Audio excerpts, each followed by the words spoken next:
Dear Mr. President, dear Wilfried Martens, dear colleagues, dear friends, we wrote in our manifesto that Europe is facing its greatest challenge in half a century.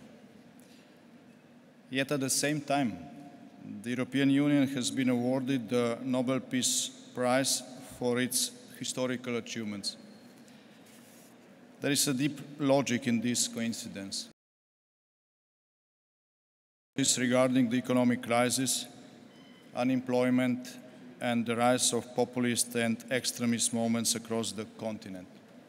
However, for a large part of the world, the European Union is still not only the place where many see possibilities for a more prosperous and secure life, but also an example and formula for those who want to build similar conditions for their people and nations in their own countries or continents. It is not accidental that the African Union is trying to copy our structures and that many other regional organizations are repeating the measures used in Europe when a single market has been created. So far, despite all the current challenges, the creation and development of the European Union has been the most successful achievement across the globe in our known history. Precisely because of that, we have a double responsibility. The European Union is currently not only about Europe. The European Union is also about the rest of the world, especially the developing world. As we are fighting the consequences of the economic crisis and extremist forces, which are trying to tear the European Union apart, we should not forget the rest of the continent. We should not forget our eastern and southern neighborhood or countries from the Western Balkans.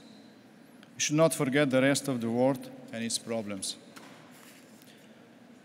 For hundreds of millions of people living on $1 or $2 a day, many in the refugee camps or elsewhere, living under constant threat, our problems are not problems at all. At the beginning of the 21st century, they still face the danger of genocide, ethnic cleansing, war crimes, and crimes against humanity. Currently, across the globe, we can follow several situations which represent a direct assault on universal human values, including, most fundamentally, the right to life. When we are facing our domestic challenges, and when we stand for our values, we should at the same time, precisely because of our values, do everything we can to also make our neighborhood and the rest of the world a better place for humankind. This is why the Slovenian Democratic Party presented to the distinguished delegates at this EPP Congress the resolution on the responsibility to protect and genocide prevention. Despite all the instruments at our disposal, the international community has so far been unable to assure a world free from genocide, ethnic cleansing, war crimes, and crimes against humanity. After World War II, more than 80 countries witnessed mass atrocities, and at least 53 million innocent lives were lost. We fully believe that we have the opportunity as well as an enormous responsibility to prevent such tragedies in the future.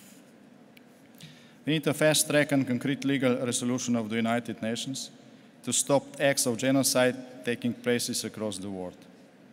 The European Union, this year's Nobel Peace Prize laureate, has the necessary legitimacy and the international influence to contribute its share of responsibility to this noble endeavor. In the resolution we proposed to the EPP Congress, we pledge to make every effort to stop and prevent genocide and other mass atrocities. This requires a comprehensive approach, breaking through bureaucracy, to draw on a wide array of analytical, diplomatic, economic, legal and military instruments, as well as engaging with a variety of partners. It also requires a combination of high-level attention and standing institutional mechanisms. We stress the need for timely and adequate international action to generate further political and institutional support and progress on the implementation of the responsibility to protect R2P concept in the United Nations and other international institutions. Considering the European Parliament's proposal for the UN principle of the responsibility to protect of 28th of March 2012, we welcome the recent appointment of the EU Special Representative for Human Rights, whose mandate is to enhance the effectiveness and visibility of EU human rights policy. We call upon the Council to reiterate the need to closely follow policy planning and capability development in the context of the EU's common security and defense policy, with the goal of creating EU capacities to provide better protection of human rights, and to further strengthen the R2P concept, to build upon interinstitutional consensus on R2P jointly with the European External Action Service, the Commission and the European Parliament, and to improve the capacities to prevent atrocities. We therefore recommend to the Council to follow the US example and establish the EU Atrocities Prevention Board as an interinstitutional mechanism which would coordinate and develop new means of preventing genocide and mass atrocities.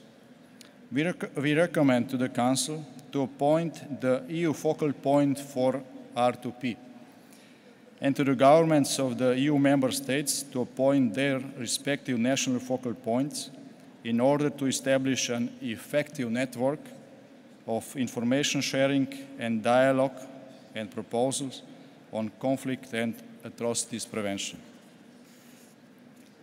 Dear friends, we would be deeply honored if the Congress adopts the resolution on the responsibility to protect and genocide prevention. This would be a clear expression of strong political support and commitment to prevent such grave human rights violations from occurring in the future. And I thank you in advance for this strong commitment. Thank you very much.